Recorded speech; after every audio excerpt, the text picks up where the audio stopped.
del Padre, del Hijo y del Espíritu Santo. Amén. Dios te salve María, llena eres de gracia, el Señor es contigo, bendita tú eres entre todas las mujeres, y bendito es el fruto de tu vientre Jesús. Santa María, Madre de Dios, ruega por nosotros pecadores, ahora y en la hora de nuestra muerte. Amén.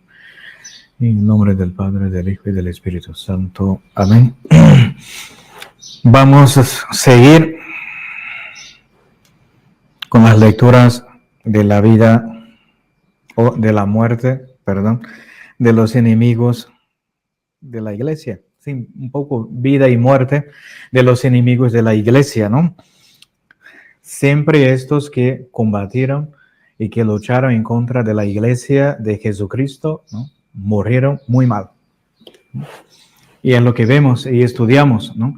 Entonces, hacer muchísima atención con estas cosas, son avisos importantes para nosotros, ¿no? Los herejes, los cismáticos, ¿no? Estos también tuvieron muchísimos problemas, o los revolucionarios, que es lo que vamos a empezar a ver también, como Francisco María Voltaire era uno de los principales, ¿no?, de la Revolución Francesa, fue uno de los principales de la Revolución Francesa. Después también vamos a ver Rousseau y varias historias con respecto a la Revolución Francesa, que fue un desastre.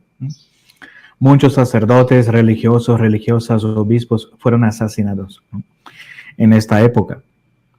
Mucha opresión en la iglesia de Francia. Y gracias a la Revolución Francesa hubo toda esta serie de apostasía y de abandono de la fe católica. Hoy Francia es un país prácticamente ateo, ¿no? Y hay muy pocos sacerdotes, no sé ni siquiera si hay obispos ahí, no sé si hay obispos en Francia. En Francia, no sé, creo que no, al menos sede vacantes no conozco. Y pocos sacerdotes, ¿no? Monsignor Lefebvre intentó hacer algo en Francia, ¿no?, con la Fraternidad San Pío X, después muchos salieron y son sacerdotes independientes, sedevacantistas, pero infelizmente la revolución causó todos estos problemas. Entonces Francisco María Voltaire murió año 1778 de nuestro Señor Jesucristo. He aquí uno de los hombres más abominables, más impíos, más soberbios, más cínicos y más perversos de cuantos han existido en el mundo.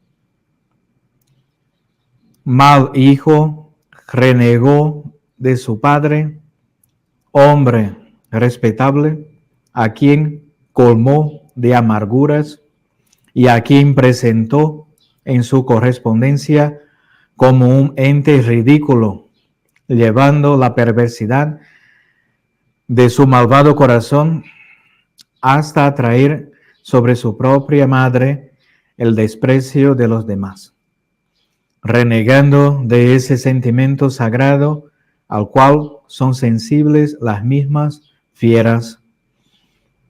Por renegar de todo, renegó este monstruo hasta de su apellido, Agüe, para tomar el de Voltaire.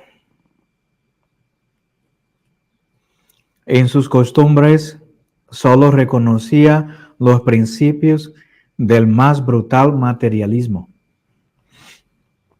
compendiados en esta máxima cínica: el placer es el fin universal. El que lo disfrute es feliz. Predicaba esto, ¿no? La degeneración, la perversión y todo. Los pecados de lujuria, todo, ¿no? Placer sin fin. He aquí el retrato de este monstruo, trazado por Cretineau Joly. Este hombre que fue sin disputa sobre la tierra la encarnación menos imperfecta del demonio, elevó la maldad al rango de prodigio. Con su indistinguible sonrisa, la fecundidad de su maravilloso talento, sacrificó una larga vida a demostrar que toda debilidad deshonra, según la sublime expresión de Tácito. Escupió a todas las glorias de Francia y menospreció todas las ideas de patriotismo. Después de haber procurado dar una bofetada en el rostro del mismo Dios, Voltaire se consagró a despedazar el culto del pasado, esa piedad filial de las naciones. Coloca sobre la historia como una figura radiante por extremo, mitad ángel y mitad héroe, que los demás pueblos envidian a Francia. Voltaire conocía su impotencia para ahogar en los corazones el recuerdo de Dios y procuró, valiéndose de toda clase de imágenes lúbricas y de calumniosas obscenidades, deshonrar a Juana de Arco, la inmortal y popular doncella. Los ingleses no se atrevieron más que a quemarla viva en la hoguera de Jaén. Pero Voltaire llevó su osadía hasta ultrajarla después de muerta y mancillar su virginidad. Francia, que no tenía entonces tiempo de indignarse y que acaso no hubiera encontrado fuerza para ello, dobló la cabeza ante esta apoteosis del vicio y nada hizo para desagraviar a esta gloria sin igual. Voltaire había dado la señal de una guerra implacable a todos los sentimientos honestos, paliando la mentira, lisonjeando los instintos perversos, cubriendo con una máscara sus opiniones verdaderas y tendiendo un negro manto sobre sus creencias. Este escritor general en jefe del gran ejército que se formó contra Roma, no pensó que un día desencadenaría con los vientos las tempestades. Por grande que sea el orgullo del hombre, no le está permitido aspirar a tantos desastres. Pero en revolución, lo que un hombre de genio ha comenzado suele terminarse por la canalla. Este hombre de genio hubiera desdeñado sus servicios y su asistencia peligrosa, pero llegó un día en que fue condenado a aceptarlos. Voltaire abrió el camino y multitud de escritores cuyos nombres apenas sobrenadan en el abismo sin fondo de la historia, se lanzó tras él. La Iglesia se vio entonces entregada al bando de todas aquellas inmortalidades hambrientas que iban a encadenar la verdad y a cargar de grillos el espíritu humano cansado de sí mismo.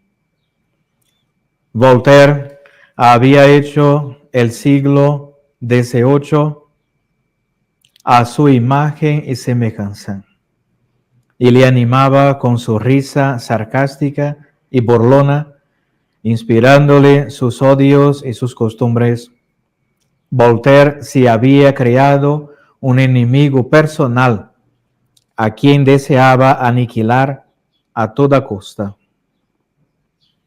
La obra que Juliano el apóstata no hizo, sino bosquejar en su imperial omnipotencia sonreía a esta imaginación incansable y emprendedora.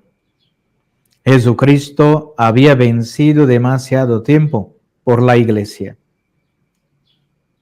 Y Voltaire se propuso borrar el Evangelio de la memoria de los hombres.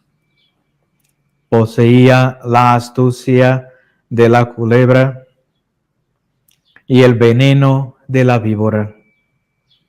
Su pluma inculcó en las masas uno de esos odios que, semejantes al puñal del salvaje, conserva eternamente su veneno.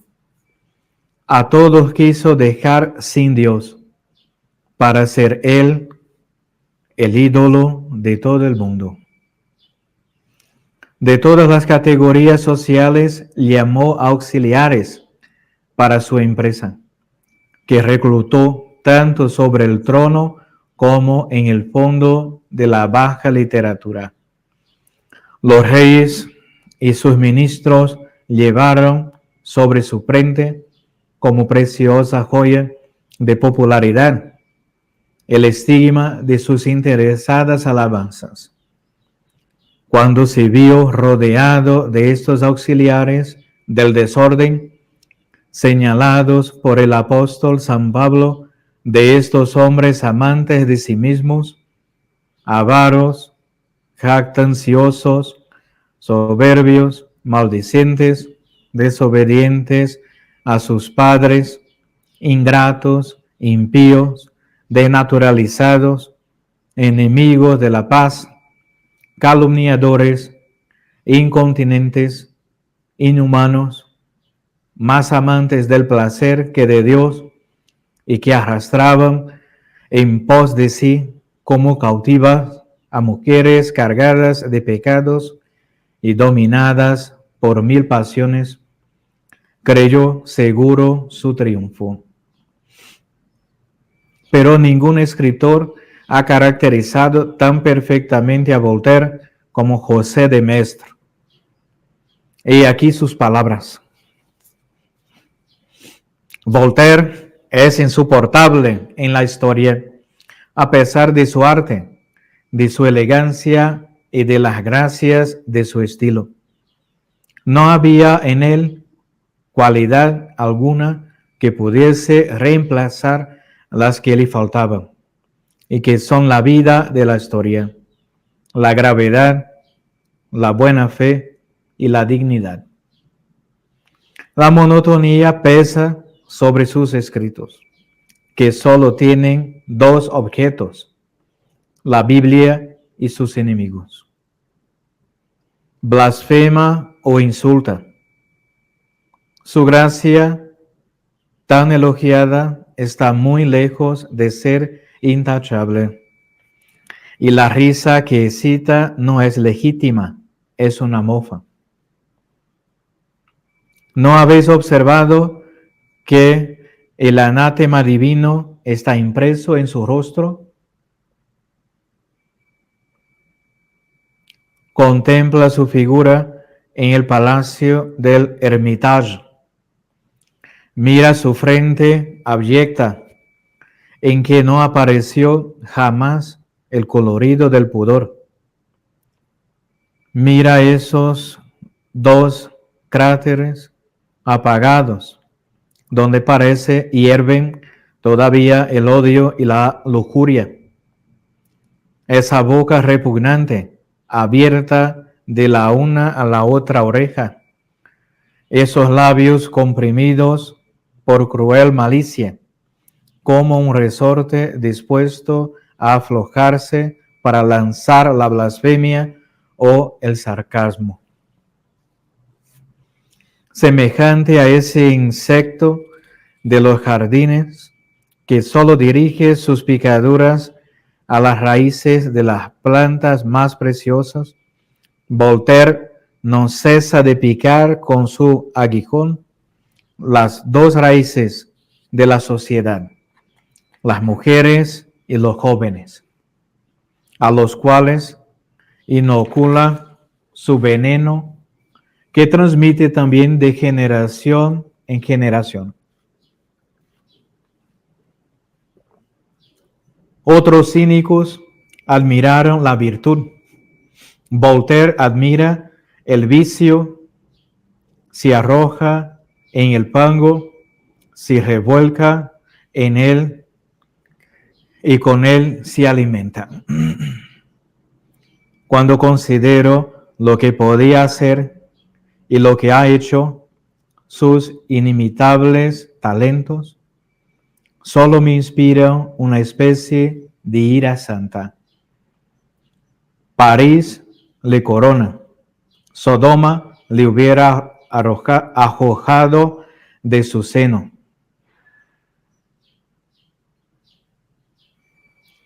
El corifeo del siglo, llamado filosófico por excelencia, jamás profesó otra filosofía que una negación irónica de toda religión y de toda moral.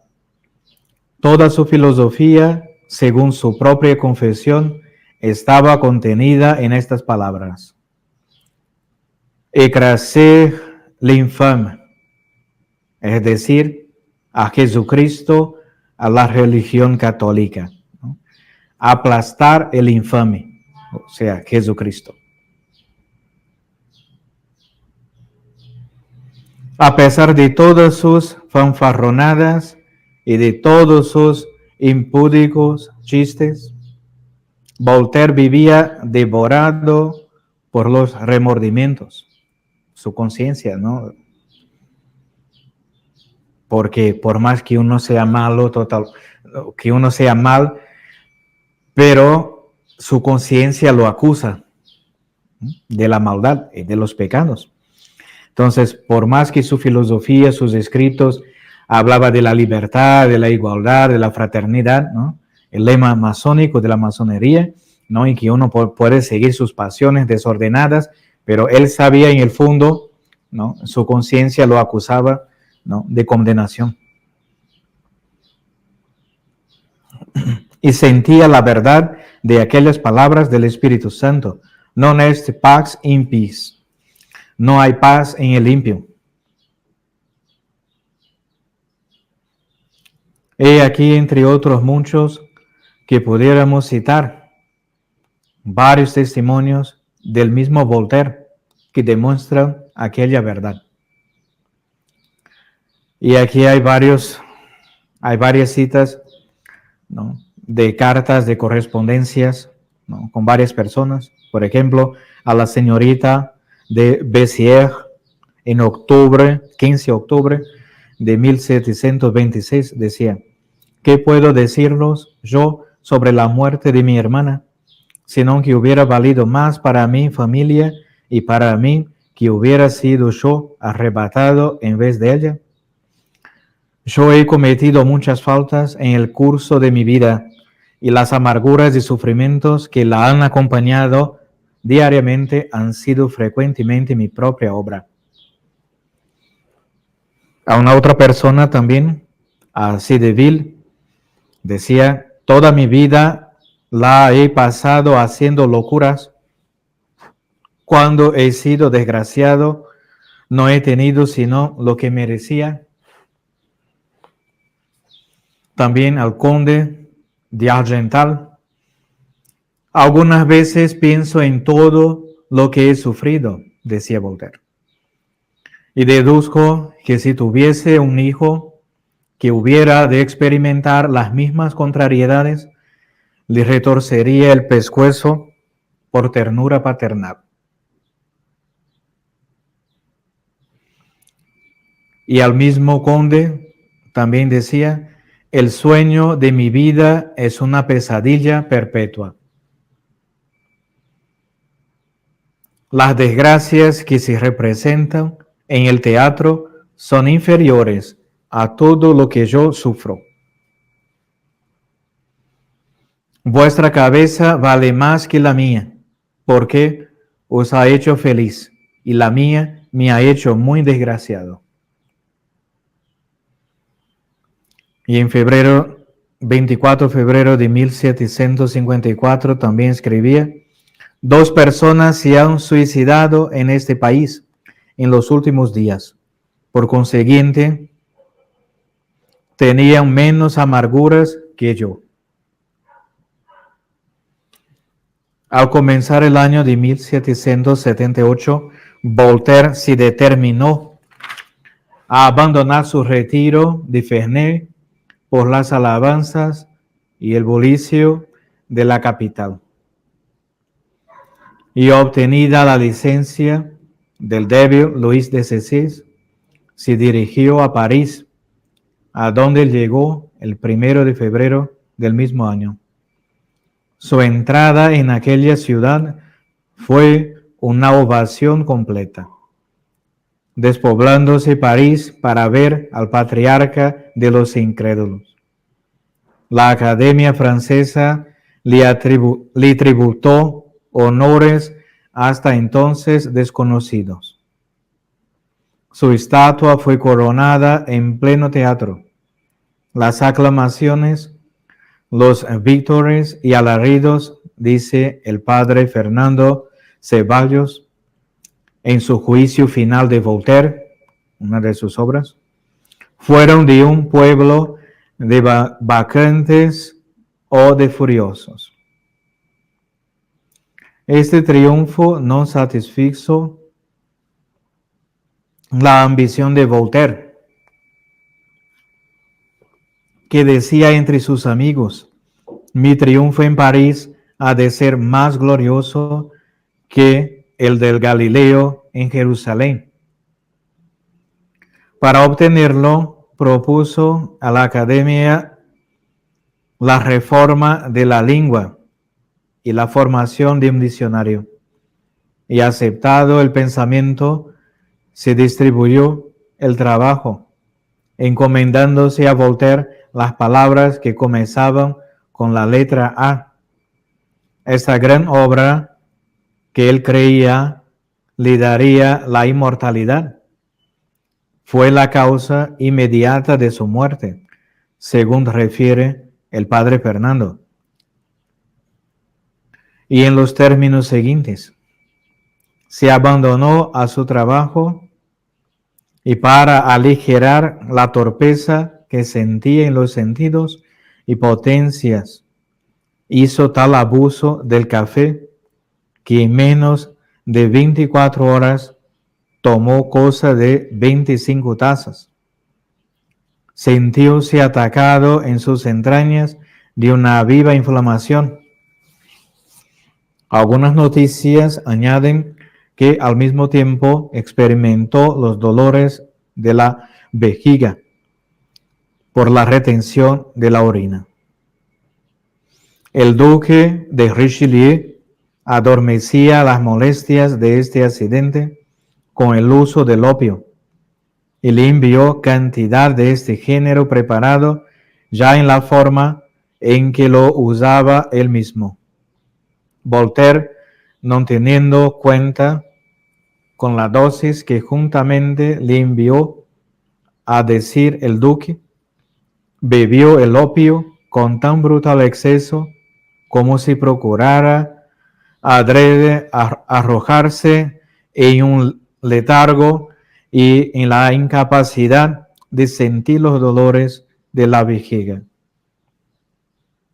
Consiguió el primero de estos dos intentos, pervirtiendo su razón, pero no amortiguó sus sentidos, especialmente el de la vista, que le atenaciaba hasta el último suspiro. El cura de San Sulpicio repitió sus visitas y exhortaciones por si podía recordarle las verdades y las obligaciones de la religión cristiana que había jurado seguir. Monsieur el réprobo, como el mismo Voltaire había llamado a Larcher, despreció estos últimos avisos del cura y lo arrojó de su cabecera, diciéndole que solo deseaba hallar algún reposo, señal del ninguno que tenía, ni en su ánimo ni en su cuerpo. No lo halló por medio del opio, como había esperado, porque al letargo se le juntó el delirio y la rabia, pero tan espantosa que aseguró su médico y antiguo amigo, Monsieur Tronchat, que si los pretendidos espíritus fuertes o los falsos filósofos que Voltaire había engañado viviendo se hallaran presentes a su lecho, hubieran quizá detestado su filosofía a vista de tan funesto espectáculo. Estaba el infeliz en cueros sobre su lecho, porque el ardor de sus entrañas, que inflamaba todo su cuerpo, le dejaba incapaz de sufrir ni siquiera una sábana que tapase sus vergüenzas.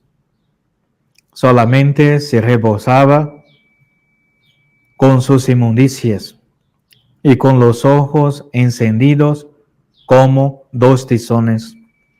Blasfemaba y pronunciaba no ya bendiciones de patriarca, sino maldiciones de un endiablado, acompañadas de duros golpes que tiraba a las personas que le servían. Estas le daban el nombre del endiablado y divulgaban por París el horrible espectáculo que les daba a ver en su fin. Otras noticias publicadas en un periódico de Colonia por el mes de julio de este año declararon más en particular estos horribles excesos a que Voltaire se supone entregado en su última desesperación. Se afirma que el infeliz, sintiendo ya en su espíritu y en su cuerpo la mano del numen airado que había blasfemado cerca de un siglo, clamaba diciendo que moría abandonado de Dios y de los hombres, añadiéndose que entre los transportes de su rabia y despecho se abalanzaba al vaso de sus excrementos y se los comía con horrible desatino. Voltaire, prosigue el mismo padre Ceballos, se desasosegaba frecuentemente a sí mismo, aun contra el criado o criada que le administraba las cosas necesarias. Y no solamente los injuriaba de palabra, sino también de obra, tirándole a una la escudilla de caldo, a otro dándole con palo, y aún al mismo cura de San Sulpicio se le hubiera podido agarrar entre sus uñas. Irritado con las exhortaciones que le hizo pocas horas antes de expirar, hubiera ensangrentado sus manos en el inocente médico espiritual que procuraba salvar su alma. Voltaire expiró el día 30 de mayo de 1778, a las 10 de la noche, en medio de los horribles sufrimientos de su enfermedad y de la espantosa agitación y remordimientos de su conciencia, que se negó siempre a recibir los auxilios espirituales. Así murió aquel demonio encarnado que corrompió la Francia en el siglo XVIII. Después también vamos a seguir con la muerte de otros más revolucionarios terribles, ¿no? Entonces, hombres malos inspirados por el demonio que hicieron y hacen con sus escritos, ¿no?, muchísimos males, ¿no? En todas las partes del mundo influenció muchísima gente. Hoy en las universidades, colegios, si estudian estas obras perversas, satánicas, ¿no? Entonces, recemos para que Dios nos ayude, ¿no? Y que que uno pueda ver la realidad, la verdad, ¿no? Que hay en Dios, que fuera de Dios, ¿no? Hay solamente el mal y la perversión. Ave María Purísima, sin pecado concebida, en el nombre del Padre, del Hijo y del Espíritu Santo. Amén.